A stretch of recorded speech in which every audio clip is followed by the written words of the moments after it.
Hello and welcome to the Xtra Edge, a sports analytics podcast powered by KINEXON Sports. I'm Dave Grinjinski, and today we're talking with Lyle Henley. Now, Lyle is the Director of Sports Performance at the University of Alabama, Birmingham, UAB. He oversees all aspects that pertain to athletic performance on and off the field for the UAB football program. And Coach, thank you so much for taking a little time and joining us here on the Xtra Edge podcast. Absolutely. Glad to be here. Now, Coach Henley has been with the Blazers since the program was reinstated back in 2016. He has helped the Blazers to an overall record of 54-34, which includes 2 Conference USA championships, 3 Conference USA division titles, and 3 bowl victories. And how about this, folks? Last season, the Blazers set the single season school record for yards per game at 450 yards. And Coach, congratulations on all your accomplishments, and we'll get to it, but hopefully the data had something to do with that, right? Yeah, absolutely it did. You know, every little thing matters moving forward, and definitely the data collection has been a huge component in our success for sure. That's great. Now, you mentioned on this podcast, we love to talk about, how coaches collect sports data and analytics, and then how they use it to get insights and then take actions. We like to call it data, insights, action. I call it DIA. So let's start with the data. And first of all, let's talk about you. I know you're using it, I know you're big on injury prevention and player availability, which we'll get to. But first, what about you? What was it about sports data and analytics that piqued your interest, and then why did you start using it? Well, out of the background in a private sector, when I was in a private sector, you tried to create things, actionable items to keep client retention, right? So early on, we started having a lot of younger athlete clients. It got as simple as data collection as attendance, body weight, things that were very simple, to keep the client to come back, is what the client would say, I don't know if it's worth it. Let's go back and look at your attendance, number one. Let's look at your 2. Let's see how it's affecting your body weight. It had clients at such a young age that really outputs didn't matter right at this point. So you're looking at the very, very basic of the basic to see what you have to look back on to make sure that you have, get something back to where you're getting your money's worth, right? So how do I keep coming back? So as it started progressing, the athletes began getting older, and I moved more back into the collegiate setting as technology started progressing. This has been over a course of 25 years now since I've been involved in this. The ways of being able to look at these different types of data and see how, number one, are we holding each other accountable, the athlete and the coach? And as it started progressing, we started seeing things that, that were more relatable to the actionable items which we were trying to get across to the athlete. Well, and obviously, you saw the value in it. And your situation to me is so unique because you essentially have brought a football program back from the dead. And not only that, you're coaching them up, Coach. You're getting guys to the pros, including my Cleveland Browns, Alex Wright. I mean, we love them here in Cleveland. Austin Watkins, who we had, and that hurt when we lost him to the Eagles. We had such a great camp for us last year, and Starling Thomas. I mean, you're coaching these guys up, and I'm just curious, like how much has the data played a role from, restarting the program back in 2017, and then also, getting these guys to perform and getting them to the next level? Right. It's a huge part. So you look at these with these guys, let's take Alex Wright, for example. All right. Alex Wright, we have been a developmental program here at UAB. So that's the kind of athletes we've gotten for years. So all 12 active guys we have in the NFL have been 5 to 6 year guys for us. we could go on and on, but let's just take Alex Wright, for example. It was a 209-pound kid when he came in, and left here at 272 pounds.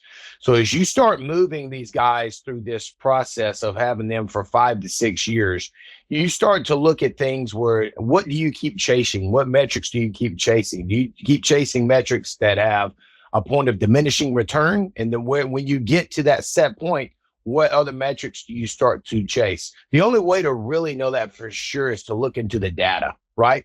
So when we start looking into the data, how strong is strong enough that we start chasing another? We're on the strength speed curve, or the speed strength curve, looking at velocity.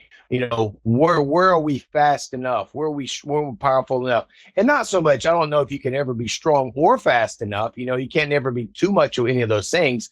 At what point are you farther away from something? Am I too much faster than I am strong? Or too much stronger than I am fast? So looking at the data, we kind of have, ranges that we look at. And it's the same thing out on the field. Like, we're looking at when we start taking these guys through different types of conditioning or practice or speed profiling. We look into the data, we use the GPS and see, are we training in those right zones? Are we training too much in this zone as opposed to not? Am I getting the things that I need to get? So it gives us a, unquestionable idea of where we need to be. And it's not so much the coach's eye, which is very important. And like I said, not being so much data driven, but data informed when we make these informed choices moving forward with these athletes. And so when you restarted the program and you knew you wanted to do data and have data involved, did you have in mind exactly what you wanted to track or what metrics meant the most to you at the time? Or was it something that sort of developed as the seasons went on?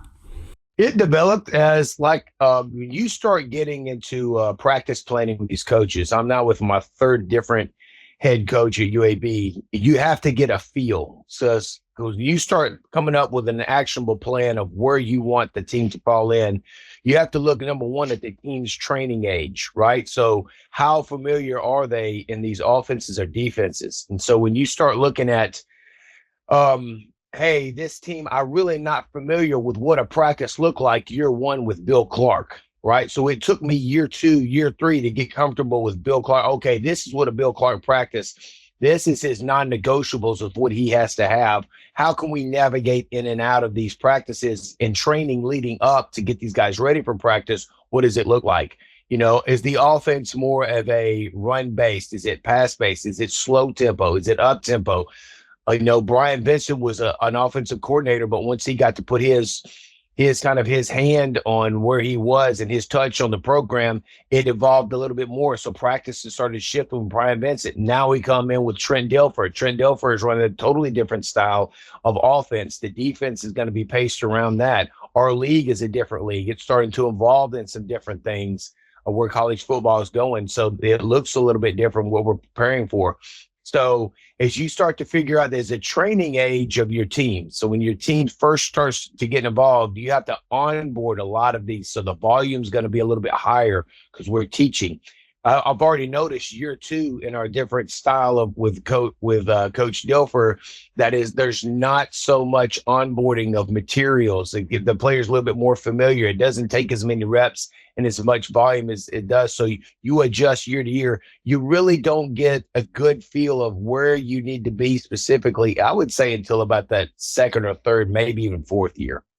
Okay, well, now that you're into your second year, I love to ask coaches. So, you have all these metrics to pick from, hundreds of them, that you want to track. And we like to call it around here the metrics trifecta. Do you have a top 3? Do you have a metrics trifecta that you look at? What it's different of what we look at and different for what I show the coaches, right? So the coaches, they want to keep it very simple. The coaches report that I send out every day is they want to see miles per hour because that's what they're most familiar with. That's what everybody is looking, the NFL, even with college football, even high school football now is, how fast is a kid top end speed? That isn't a huge factor of what I look at, but it's cool to put out there and it's cool to have our guys compete every day and the coaches want to see that. Other than that, it's simply the volume and the load because we have a pretty much a set volume is my easiest way to communicate to the coaches of where we want to be. And it changes with every position group. And with the load, that is kind of, hey, what really matters is the X cells, D cells, the intensities, all those different things moved into one. Not only is a volume, but what kind of volume is it? That's where the load score comes in. And that's a number I can say, hey, his load score was like, we had him in a certain volume. Yeah, but the load score was a little high today, or not high enough, depending on what we're trying to dose the athlete with and what stimulus we're trying to provide. So the three I put out are miles per hour, volume, and load. But with us, I'm really looking at the load score and then getting inside the different types. I like to get inside the speed spline, and I like to look at different types of velocities. We look at exit velocity, closing velocity, separation velocity. Is this guy getting to within 60% of his max velocity? And how fast is he getting there? The gold standard is 1 to 1.5 seconds. How long is it taking? How much separation is the offensive guy getting? How much distance is the defensive player able to close in the shortest amount of time? And we're able to go through and look at those things, especially using our speed spline on the speed work. And that's what our staff gets into post-practice and finding those things right there. Well, the other thing that's unique about your program, not only the fact that, you basically had to start from scratch, in 2017, but everything I read, this is like an old school mentality kind of coaching staff. And you mentioned Trent Dilfer, who comes in last year. Now, this is a guy who won a Super Bowl, right? This is a guy who won it with the Ravens, who was old school, just in your face, hard knock defense, So from your perspective, okay, I'm just curious. Did you have to sell Trent Dilfer on data and analytics, or is he like, listen, man, we can do this, or was Trent on board right away, or did he come to you and say, hey, we got to do it? Well, I did. I expect kind of with his background and stuff to him being more data driven. He was actually, he got that great old school mentality. But I'll say one thing about Coach Dilfer: he is always looking to find the next little edge. So he came in with an open mind. First, full transparency, he said, I'm not a GPS guy. I'm not one of those guys. We went with NFL. And, what we did is, if you were going too hard, you back off. If we thought you weren't going hard enough, we'll push, but we'll find a way to push through it, and that's the type of guy, Trent. But he said, if you can sell it to me, then I'll buy it. Then I'm with it. And we have to be very good with what we do right now. And at a mid-major school, all of our finances and everything have to go to things that are really is the juice worth the squeeze. We have to have that, especially in this era of NIL, when we're starting to have to divert money in different areas. So it becomes so they came in, Coach Dilfer came in, almost did like an audit of the whole building to see what you had to have or you didn't. And you're talking about a guy that puts his money where his mouth is, where he took $500,000 of his salary and put it back into the coaching pool and back into the resources. So with that being said, luckily, I had two students who were 2 years prior graduated and were getting into their doctorate of physical therapy. They wanted to do a study, and they said, well, can I do an internship within the weight room, and can we do a study? What should we do a study on? I said, let's look at the GPS and let's look at what it's really done for us. Okay. So we did a 2-year study on the volume load is the juice worth the squeeze. We actually did the study in 2021 and 2022. And so if a coach comes in and says, if we're doing too much, we'll just back off. We won't go as long. We won't, we'll shorten the practice, or we will go in and we will knock the volume down. So we won't do as we'll throw short game instead of long game. That'll cut back on the yardage. So we looked at 3 things inside that study. And inside the study in 2021, the volume, which we looked at 3 things: volume, time, and X cells, D cells. The volume had a huge impact on injury prevention, right? And time didn't really matter. Year 2, the volume didn't really matter, but the time did. So we were inconsistent there. But in all 3 years, X cells and D cells greatly affected injury prevention, right? They had a huge effect on whether we determined where injuries were coming from: soft tissue and non-contact. So I said, if you want to be able to, the only way we can control X cells and D cells or the load is with the GPS and knowing these things. So that was a big selling point. We went through the whole study, and he was like, you know what? I'm sold. But here was the catch 22. Now you're going to help start helping me script practice. So, all right. So now we're going to go in and start scripting practice to have them at these different percentages. I know nothing about, and I'll say this. Yeah, I know nothing about the coaches that are coming in, what the off. He's like, get with both the coordinators, get with me. And so I'm like, wow, man, we got the GPS, but I've really put about another 2 to 3 hours on my day every day right here, right? But if you're really trying to make, an effect on what happens and help to determine the outcome, I think the kind of gold standard for a performance coach would be able to have some hand in helping script practice and what those look like. Now, to be able to do that, I had to put the GPS vest on our players while they're doing individual practices that when they start doing leading up to spring practice and fall ball. Because if I went to a coach and said, hey, we need to be at 63% this day, they're like, okay, what is 63%? I couldn't tell them that unless I had that data from those individual training sessions with the coaches, which are player-led practices, right? So if a coach comes to me and is like, here, my non-negotiable for the day is I've got to have inside drill and I've got to throw short game. I've got to determine here, you can have those two things, but you can only add A, B, or C, or X, Y, and Z to have us be at 63% for the day. And I couldn't just come up with an arbitrary number. So even though we were at the GPS, we got it. And he sees the value in it, and everybody does. And it's, and I'll say this year, we were the fastest we've ever been, with the least amount of injuries we've ever had from a soft tissue standpoint. So we had great things to go back and the metrics to look at that helped us. The thing is that, man, it took a lot of work to get there. It really did. So is that study published anywhere? I don't know. It was done through UAB. Okay, I'll look for it. I can send it to you. Actually, I've got it. Okay, great. I showed it in the presentation, but it was the guys did an unbelievable job with it, and they both got A's and got in physical therapy school, so it was good, and it was a way for us moving forward. It's like, hey, I don't really GPS. I was like, oh, funny you say so. I happen to have this study here that we did the last 2 years. So that was a really great timing, and I really appreciate those guys helping out with that because they did an outstanding job with it. Well, and Coach, I think it's an example too. You're a mid-major school, right? And maybe you don't have Trent Dilfer giving back, you don't have your coach giving back money to the program, but maybe that's a way to help. You get a system, and then you get some interns, right? You get some kids who are, maybe they're math majors or whatever. I mean, you're way smarter than me. I mean, and you get them involved to help you sort it all out. Absolutely. 100%. And so the last thing as we wrap up here, on data, you mentioned, like off the top. So your offense, you have this record-setting offense.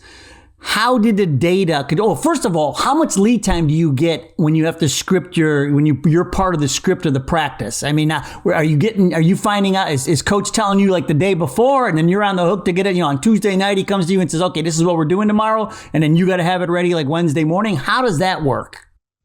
So that's the trick is just like you would a strength coach. You write out this year plan, it looks great, but guess what? Every week it's going to change, because there's something going on that's outside of your control or something happened. Everybody has a game plan to get until they get hit in the mouth, right? And so when a game happens, a lot changes that. So Coach Dilfer does an unbelievable job of laying everything out in advance. So I have months and months to prepare, and we're all on the same page with the coordinators and coach. And it looks great. And all of a sudden we get in week 3, we're like, man, that game went into, triple overtime, or we were expecting to get 86 snaps and we got 50, or we were expecting to get 85 and we got 140. So And then an injury happens and an injury happens and, 2 or 3 guys are getting more reps than we have. So many factors that you have no idea can happen. You have a great idea, you have a great game plan, but you better be able to deviate in and out of that game plan. And so I like to say we do it weeks and months ahead, and we do, but I would tell you this, it changes all the time and it changes daily based on how the guys feel, where their performance is. And a lot of that data that we're getting back, that goes into where we'll go for that day. And and that makes complete sense. And now I'm wondering, so let's talk about the data and what it did for you before we get to more, because this will lead us into insights. So what did the data, how did it help you just create this offense that's racking up 450 yards per game? Well, so, what we looked at and we wanted, number one, the data to help with us to go back and look at how can we get the most time to recover from Saturday to when we really have to hit it again. So let's looking at this data and looking at where we were. First of all, we were getting these things back every Saturday and looking at the data post game, and then on Sunday, okay, we're steadily getting faster. We're playing fast. We're getting more high speed numbers. We're getting, it's showing up on film, right? And so let's keep this thing climbing. And so we started getting away as the season went on, looking at the data from a traditional to a non-traditional, kind of model. So instead of the traditional off Sunday, do something on Monday, load it up on Tuesday, ramp it up Wednesday. Let's peak on Wednesday. Let's ramp it back down on Thursday. We're totally off on Friday, and then we're 100% on Saturday. We were looking at the data, and we were saying we need a little bit of almost micro dose stimulus. And this was Coach Dilfer. He came up with this kind of an NFL model that some teams were using.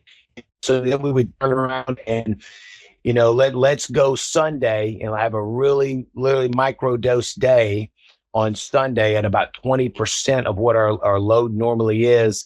And let's turn around on Monday and give them completely off. Tuesday, let's start to pick it up. Let's peak on Wednesday. So now you turned around, they really had almost 72 hours of recovery before we had to hit it strong again. And so we dosed it pretty high on Wednesday. I think the highest we got there on Wednesdays were like 83%. And then we climbed down on Thursday to 66. Now, where we were different is on Friday, we had a day where we got out there and worked at about 35%. We cut back on the contacts, but we had a lot of high-speed exposures on Friday. We played the game really fast. And on Saturday, we were at 100%. And we were able to add 2 speed training days one on, I believe it was Tuesday, and the other one on Thursday. On Tuesday, we did acceleration work, and we did the acceleration work based off of what we were missing during the week on high speed exposures, how many accelerations we did pre-practice. And so we built a speed training session in the pre-practice for about 25 minutes before we got it started. And we did the same thing on Thursday with max velocity, and that was kind of a fill the buckets day of 48 hours out. We did that pre-practice about 25 minutes. And what we saw was we were able to not only maintain our speeds and have zero soft tissue injuries, but we were able to actually increase the speed out of working in and out of an undulating model throughout the season. And, we felt really good, and we're going to stick with that model. But that's where the data, we knew what we wanted to do. We didn't know how much or what the intensities were until we would go in and look, and we would pull in and out of reps and percentages and intensities.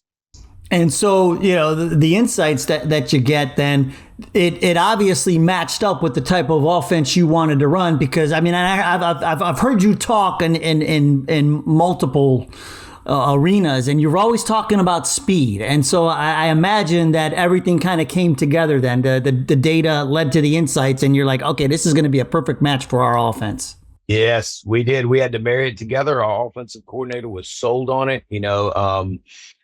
He came from Alabama, where they had run a somewhat similar model. The thing that we needed more of is we were getting, of course, these high speeds. We needed repeatability, right? How many times could we repeat this?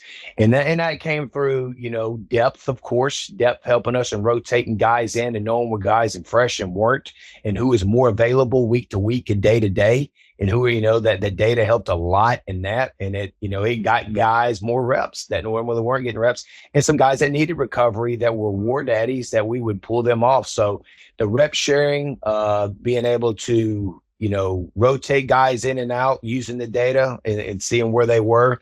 And then like being able to train and practice and come out and peak at the right time on Saturday to be able to run the type of offense that we were wanting to run. And when that thing was rolling and it was cooking, man, it's a force. It's almost suffocating. And you see a lot of teams, that's what they're trying to get away with, especially on our level we maybe don't have as much talent and we're just trying to out scheme you, right? When you got to coach them. That's what you do, coach. That's what you do. You coach them up, baby. You're doing it, man. I love it. Dude, hey. No, man. Hey, but the other thing you keep bringing up, it's a consistent theme, in our discussion here is, the injury prevention and the player availability. I know you're big on that. I mean, you've touched on it a little bit here, as we were talking about the offense, but the insights that I mean, what can you, and you don't have to name names. I mean, I don't want you giving away any secrets or anything, but like what is it that you look at and you're like, this, our guys are on the field more. Our guys are available more now. And because in football, this is a big thing. You got to have your guys available. And when you're running into each other, all the time there, it's easy for anybody to get hurt. So what is it, the data and the insights that you're getting, that point right to like, this is the reason our guys are available? I think it's you have to set those parameters all the way through all the off season and leading into them. Okay, where are we going to be? What is our volume? So like, for example, leading into fall practice, day one, I need to be at 75% of where we're going to be in a week of our 90%. Week two. So my whole off season leading up until spring ball, I'm working these guys and I'm steady climbing them, but I know where I need them to be day one of fall camp. All right. So it's about at 75%. And for 75% of us, I've got to get my bigs within 2,000 yards or greater. I've got to get my mids in 3,000 yards or greater. I've got to get my skill in 4,000 yards or greater. And that's the total volume and load of what we do that day. And then individual positions have their own load score. So if I can steady on ramp them slowly as we go, then it's not such a shock day one, because it's amazing over the years of how many guys are lost those first 2 days of fall camp because it's such a shock to the system, right? And then when we're able to have a plan and move forward where we can control it a little bit through fall camp, we'll ramp it up week 2, week 3, we'll do an overload, and then we'll start a taper leading up to the first day of camp. So we have a really good picture of where these guys want to be. And then it's just keeping them, no matter what, inside those windows. Where are we at volume wise? Where are we at load wise? For us, the load score tells us a lot because it's such an accumulation of everything. I like for our guys to know to know what's going on, but I don't want them to use it as a cop out, right? So if a guy, and the thing that always gets you, and here's the thing that we found, is when another guy, even a quality backup, goes down with an injury. And so that forces everybody else to take more reps, and there's nothing you can do about it. You've got to be able to run the practice. You've got to, you've got to be able to, get your game plan to start for the game. And those backups that are taking reps away, but still letting the other position players get their reps. Let's say a tight end, for example. Tight end goes down, and we've got guys that run multiple tight end sets now that these guys are not getting that break and rotating in. So if we spike up big on a Wednesday, then I've got to go to the player and say, hey man, you're about to red line. And then what are they? Oh man, what are they going to do? They're going to pull off. We still got to have them practice hard and still got to have them push so the timing of the offense is right. You know what I mean? If you can't run halfway reps in practice and expect to execute in the game. So what we do is we go to the position coach and like, hey, this is what's going on. We almost redlined today because, our game plan deviated from our game plan because, our backup tight end went down when he rolled his ankle, period 2. And so the coach goes in, okay, and we kind of sneak those guys in, and we might change the game plan for a day or two to let that player recover enough and still practice. The worst thing you can do that I see a lot of people do is just, we're going to pull a guy because he doesn't feel good. Well, then you're going to throw him back in and he doesn't have the exposures and he's not acclimated to what's going to happen. And that's when the real injuries occur. So it's a steady game of give and take. And it's a steady game of being able to ride those waves of where the data takes you and what's going to happen in everyday practice in the life that you didn't account for. And we feel like that's why we've been able to have guys finish through the season, is because we don't really deviate from those zones and those ranges. And if something happens outside of our control that we can't control, we still try to stay inside those. And whether it's changing the coach's plan and not letting a player think that, you can't push through this, because I want them to have that mentality, but we've also got to lead them in the right direction to where that doesn't put them in that position. But it's just so, you paint the picture of how, the data provides the insights and then, it all works together. Then, your actions are based on, the insights and the data. One of the things I wanted to ask you about, I saw this video where, and I'm guessing it's at a practice. I saw it on your Instagram, and it's the beginning progressions of game speed. And it's fascinating, folks. If you go watch it, it's almost like watching a synchronized swimming on a football field or something. It's really, really neat. Can you explain to me like what the players are doing and why you are doing this, the beginning progressions of game speed? Yes.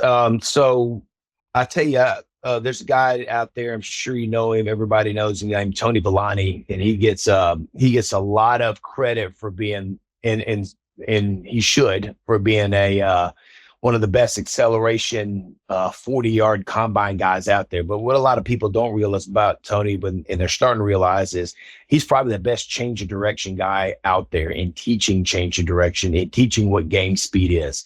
And the theory of game speed, and Tony was like gracious enough to come up here one day and work for me and my staff. And we found what we do is we'll take guys like Tony, and when they have this, they give us this skill, we figure out how to drill it in a large setting. And so what game speed is learning how to slow down to become faster. Number one, to prevent injury. Number two, to be as efficient as you can in shorter spaces, right? So if a guy is how does a guy who's a 4'8" guy or 4'6" guy in the NFL or on our level and as a wide receiver skill guy consistently get open? He's consistently open all the time. It's because he's efficient in his route running and he plays at a slower speed so he can control himself. So in and out of his breaks, he spends less time so he can create more distance. So what we're teaching our guys is basically we go through a progression. We go through some change of direction tempos.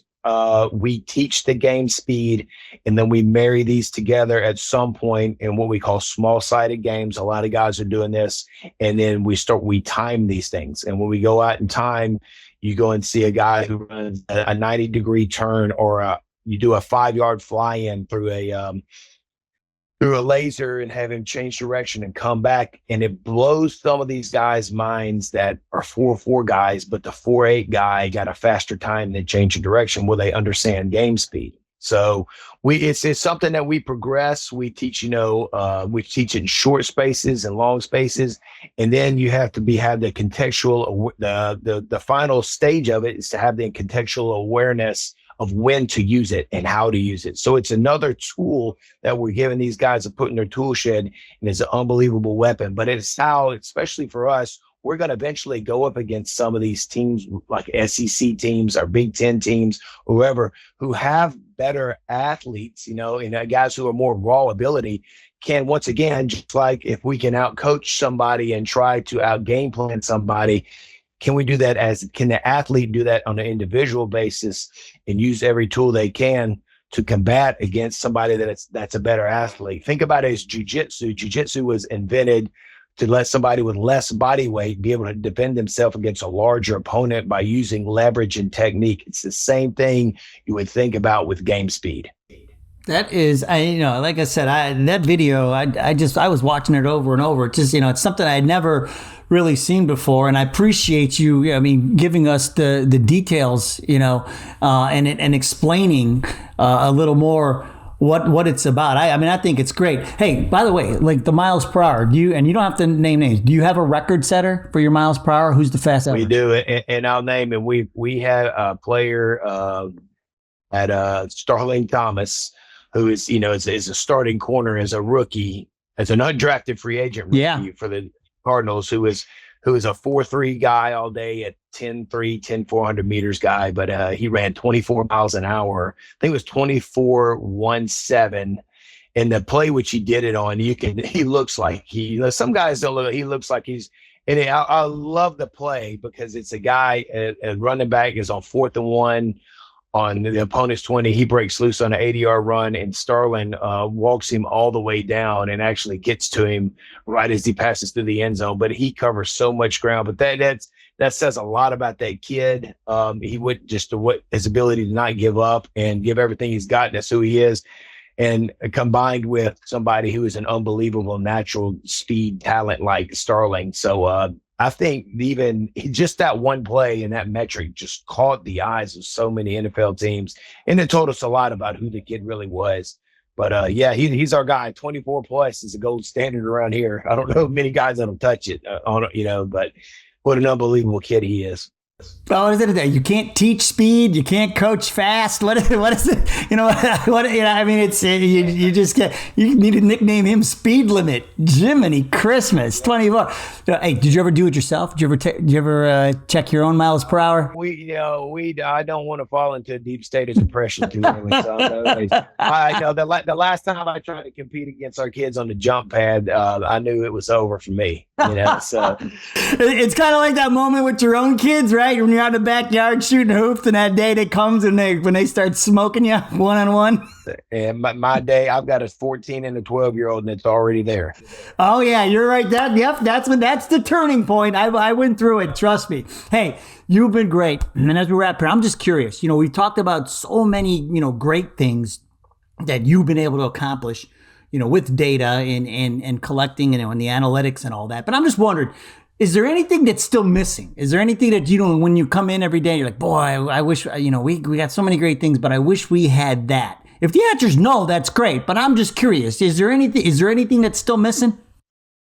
I don't know. That it's evolving so fast with Kali. Anytime, I promise you, I was thinking about this the other day, and I was talking about it to a couple of fellow coaches at a conference. Anytime that I think, man, I wish, they had something that did this, it seems like next week they come out with it. You know what I mean? It's like, it's every time I'm like, wow, it's evolving at a rapid pace. if I didn't like intentionally search it every day, then it would happen and I wouldn't even know it. You know what I mean? So I wouldn't say from that standpoint. I will say this. I wish some of the data and analytics would become more commonplace in how we evaluate and test athletes, not only from the high school to college level, but from the college to the NFL level. Like some of these testing metrics for the NFL are outdated. I wish they would go more into the data. You almost need, you almost would. I know, and I love the combine. And listen, I was in the combine business for 14 years. That's where I cut my teeth. But, it's almost like you have enough actionable data from looking at what goes on the season to see what a player is right there.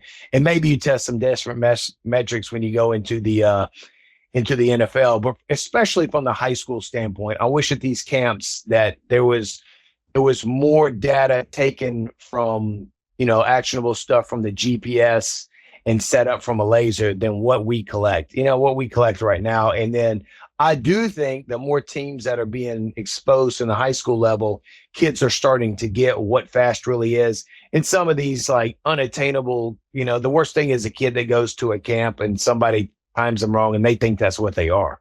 Like, hey, I'm a 4.3. I'm like, no, you're not. You're not yet. I'm not saying you can't be. Right. You're not this.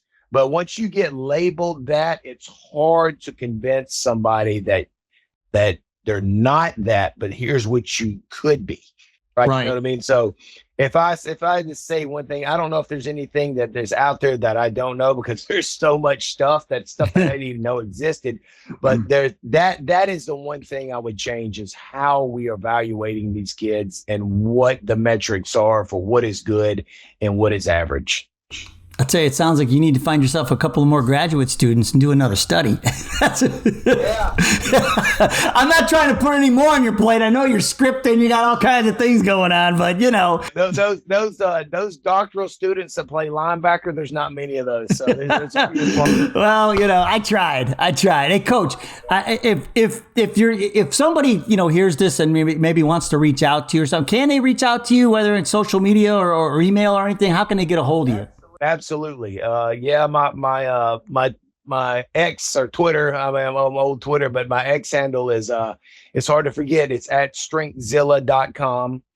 I'm on, on Instagram at Lyle_Henley. And then my email is athfact, which is short for Athlete Factory. That is ATHFACT at UAB.edu. Reach out anytime. Our doors are always open. Oh man, Coach, this has been great. Is there anything else you want to before I let you go? Is there anything that I should have asked that I didn't ask, or is there anything else you just want to throw out there and to like a final message to coaches, who are maybe thinking about doing it, or maybe think they don't have the budget or anything? Yeah, I would tell you this. I would say it opened my eyes so much when we did that study, because I was on the fence of whether we really needed it or not. I'd done it for so long without it, and I even had some the higher ups that didn't want us to do it. You know what I mean? But because they didn't see the value of it. If you truly think that it's something you can use in your program, do your business, do your due diligence, go through and try to quantify everything in your program and figure out, what you need and what you don't need. And what is it? You don't necessarily have to have this device because somebody else have it. What personally do you have to have it for? What do you need it for in your program? And if it's something that adds value, then sell it and show why it adds value, because if you think it adds value, you can show it can. It absolutely will. So, do your homework, learn how to sell it. You can be a constant salesman, and then believe in it and take it. And I promise you'll find somebody that will see your passion for it and for the value in it and help you along the way, because that's what happened with us. Man, find yourself a couple of math majors too to help you sort it all out, and you're all set. I mean, I just think that makes total sense. I mean, the more coaches I talk to, I'm just like, well, yeah, you can marry the math department or the analytics department, and and the sports department in so many different ways. Coach, I thank you so much for man. This was great. I mean, this was a great conversation. I hope everybody else feels the same way about it. Coach Henley, thank you so much, man. All right, thank you, David. Hey, if you know a great coach out there like Coach Lyle Henley, bringing a program back from the dead and setting records in the process and getting guys to the NFL, hey, we want to hear about them. We may even ask them to be a future guest on the podcast. You can find us on Twitter and Instagram, easy for me to say, at KINEXON Sports, or look for us on LinkedIn at KINEXON Sports and Media. Remember, we want you to innovate the game by collecting that data, getting those insights, and turning those insights into action. We will see you next time.